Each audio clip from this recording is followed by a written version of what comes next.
Have you ever wondered if your body is aging faster or slower than your age actually says? What if aging had a secret code written in your cells and we just learned how to read it?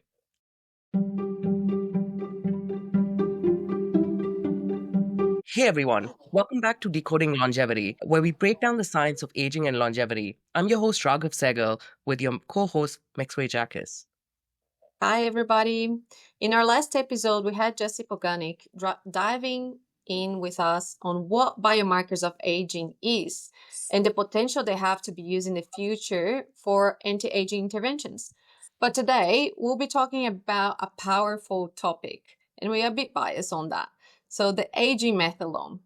What is remarkable about these chemical marks located in our DNA is that it can tell us with incredible accuracy, what is your chronological age? Or, in other words, how many years have you lived since birth? But also, it gives us insights on how well or poorly our biological age is. Or, in simple terms, how fast you're aging. Yeah, and to dive deeper into this topic today, we have a special guest joining us, Professor Nir Eynon. Professor Eynon is a group leader at Monash University in Australia and an expert in the field of exercise and aging epigenetics, and is one of the senior authors in the paper Making Sense of the Aging Methylome. Nir, welcome to the podcast. Thank you so much, Raghav and Maxwell. I'm very happy to be here. Thanks for having me.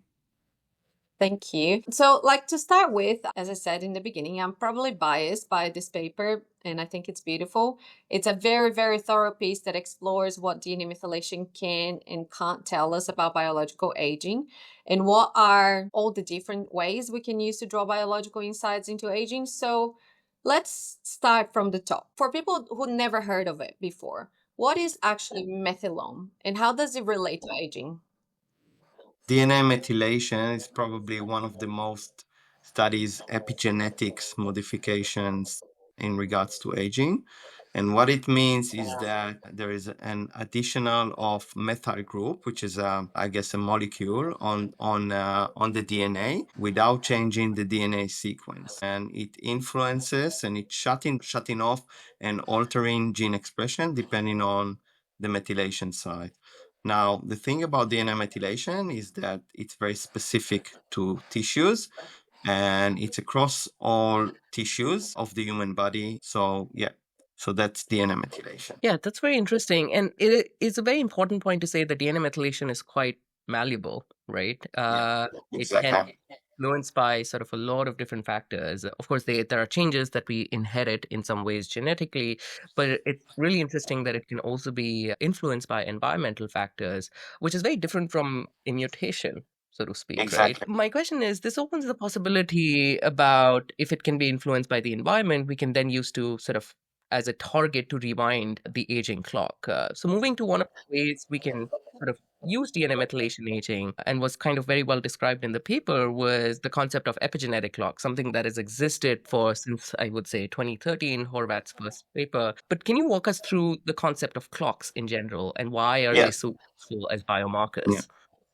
So in 2013, Professor Steve Horvath, back then in UCLA, today in Altos Labs, he published the first paper on epigenetic clocks. And epigenetic clocks are DNA methylation patterns that are changing with age and are correlated very, very well with age. And what he found out is that when you look at specific tissues, it can actually track age across a lot of tissues. And it's a set of DNA methylation or CPG sites or DNA methylation sites that are changed very, very closely during aging. They're also called DMPs or differentially methylation positions that we can actually associate them very well with aging across many, many tissues.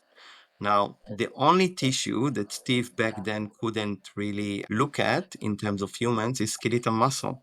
And the reason for that is that just because it didn't have enough samples back then, it's very hard to get samples from human muscles. But luckily, our lab is specialized in that. So in 2020, we published a paper with Steve after a very long work of one of my postdocs, Sarah Voisin. And she was able to track hundreds of muscle samples and to build an aging clock in skeletal muscle, which is one of the most important tissues in the body. And it's very, prone to environmental factors. And what we saw is that even in skeletal muscle, there is a very tight correlation between the age and those set of CPG sites that, by the way, can be changed and can be random. Oh, Yeah.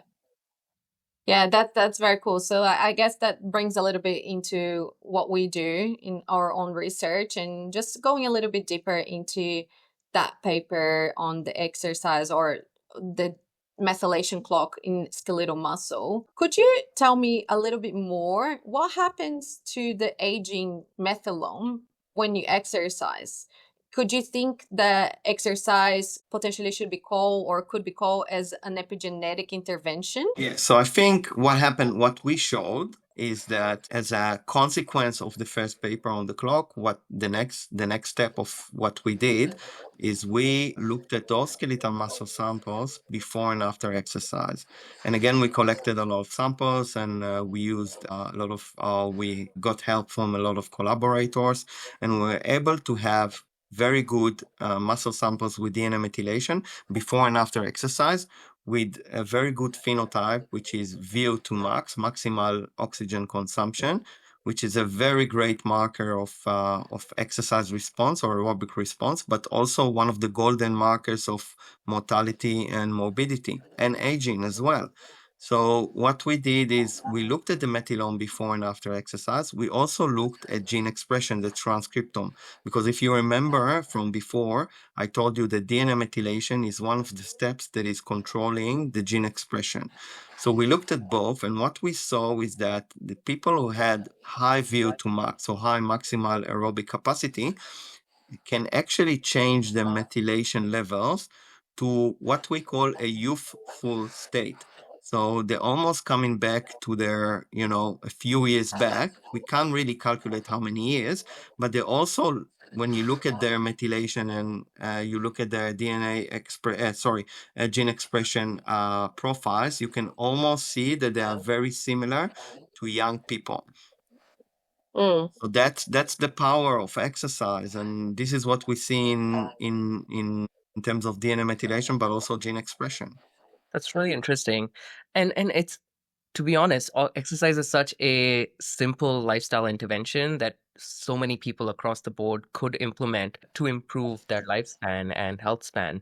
And I wonder what other sort of interventions are there actually that might be influencing sort of the epigenetic changes. Could you maybe shed light on potentially other interventions that might be influencing our... Yeah, so obviously the easiest ones, it's not that easy to many people, but the simplest one are exercise and nutrition. So again, there's been a lot of papers showing that nutrition is doing the same thing to the epigenome and transcriptome during aging. So again, reversing a lot of the damage or reversing a lot of the changes that are occurring during aging in DNA methylation and transcriptome. That's a simple one. Of course, there are drugs that people are starting to emerge in the last few years. I'm not the best expert in that, but there is rapamycin and metformin that shown some promise, at least in animal studies. It's still a bit far away from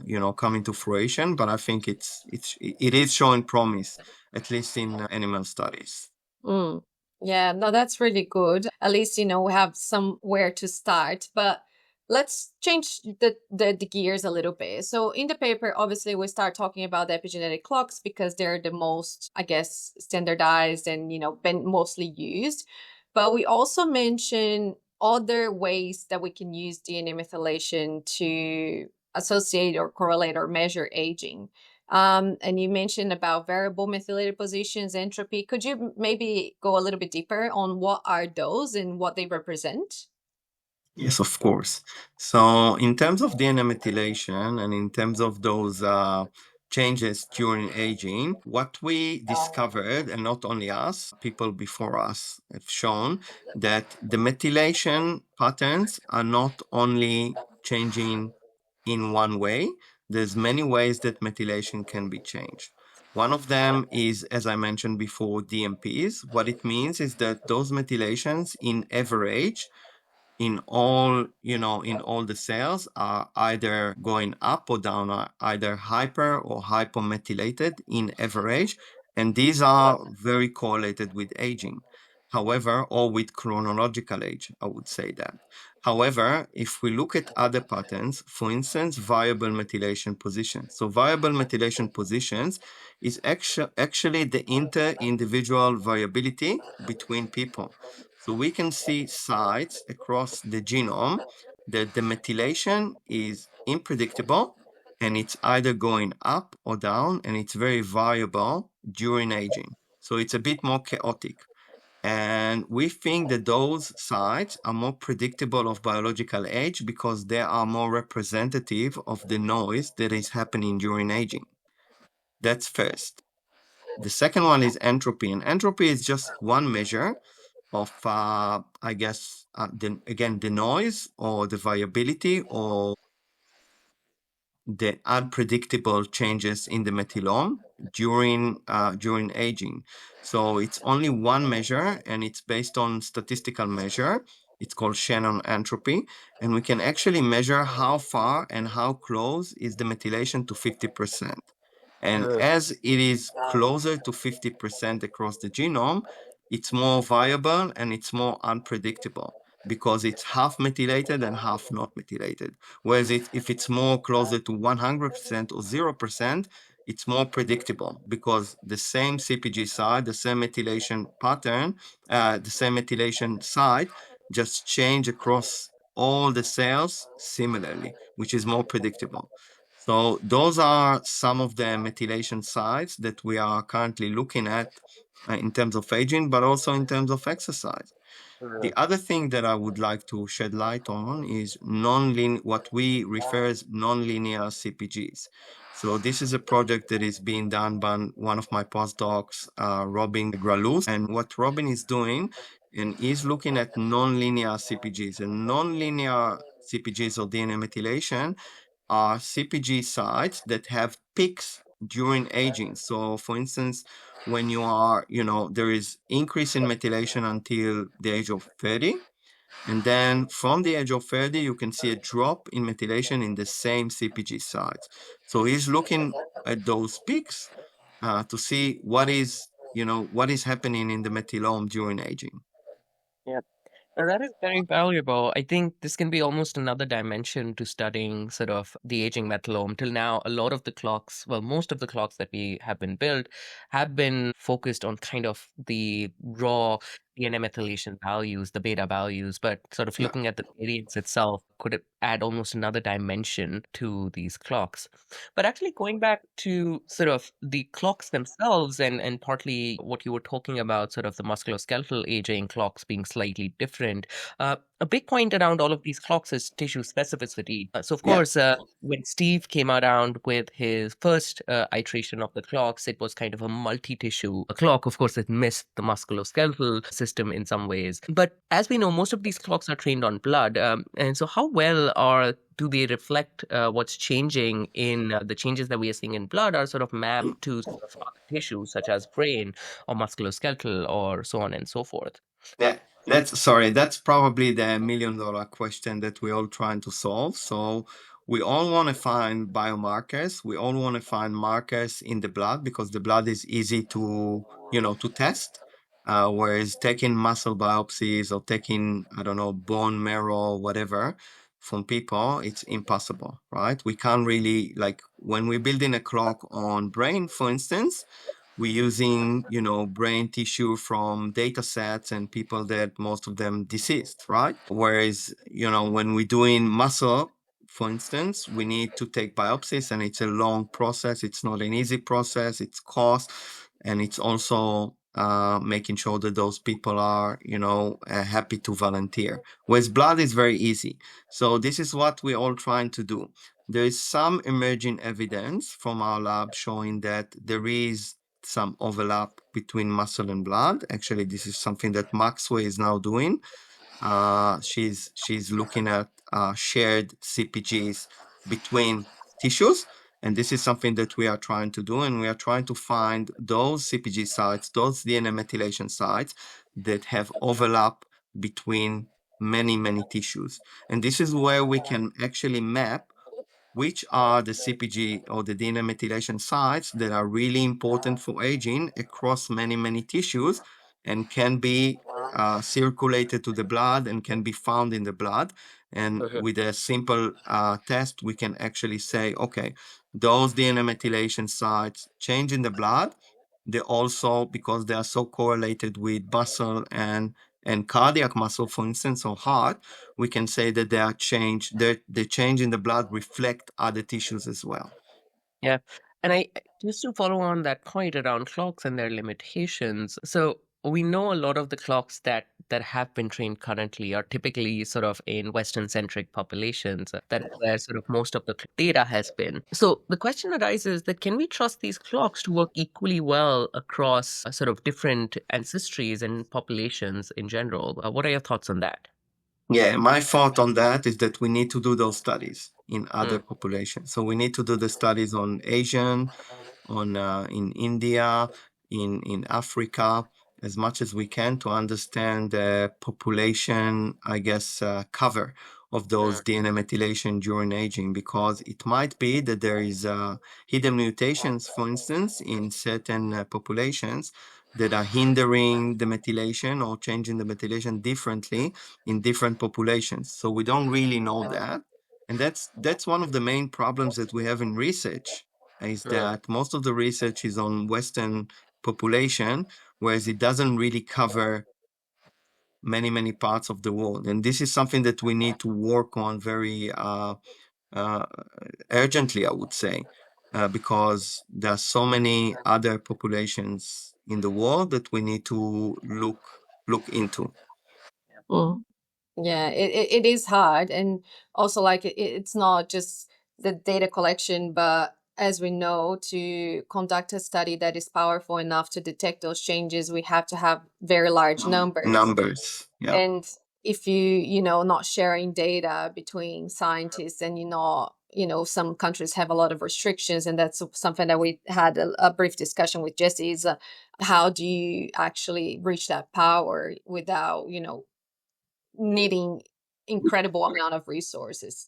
But So what I can say for sure is that in my lab we are very advocating open access. So we put in all our methylation data out there because we really want other scientists to try and replicate that. And in fact, when we did the clock in 2020, we put everything in open access, and immediately after, we had two separate studies that look at the code in Bioconductor and apply the code on their muscle samples, Mm, and they actually replicated our studies. that's And this is amazing. something that is so important in science. People don't understand how important it is because, you can find something randomly, but if it's not being replicated few Yeah. times, how can you really be sure that it's, true positive, really something that you found or a positive finding? mm, yeah. So looking ahead, what do you think the next big breakthrough will be in understanding or applying epigenetics or aging methylome? Yeah, so obviously a lot of people are working on the loss of information or epigenetic modifications, usually in mice or in other organisms, model organisms. That's one, but we're having a really big trouble or problem to go to the next stage with humans. What I think in terms of humans, for instance, because we really want it to be translational and applicable to humans. So in terms of humans, I think the first stage was to build a big atlas of the methylome. Now we are in the process of that and finishing that.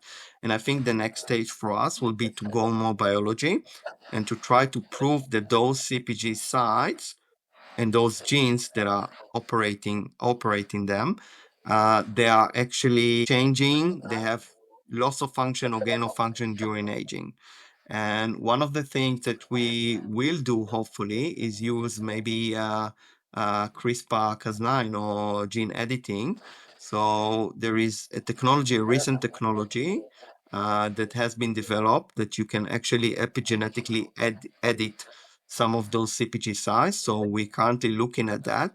And I think that will be the next stage for us to try and prove that those DNA methylation sites are actually important in aging and that they have a causality versus correlation. Yeah. The scope is endless in some ways with the aging methylome, and there's so much that can be done. So I'm really excited for the field. And with that, Nir, thank you so much for being on the show and telling our listeners and making sense of the aging methylome, so to speak. It's such an exciting and evolving field. And thank you all for listening. If you enjoyed this episode, please follow and share and rate us on your favorite podcast platform.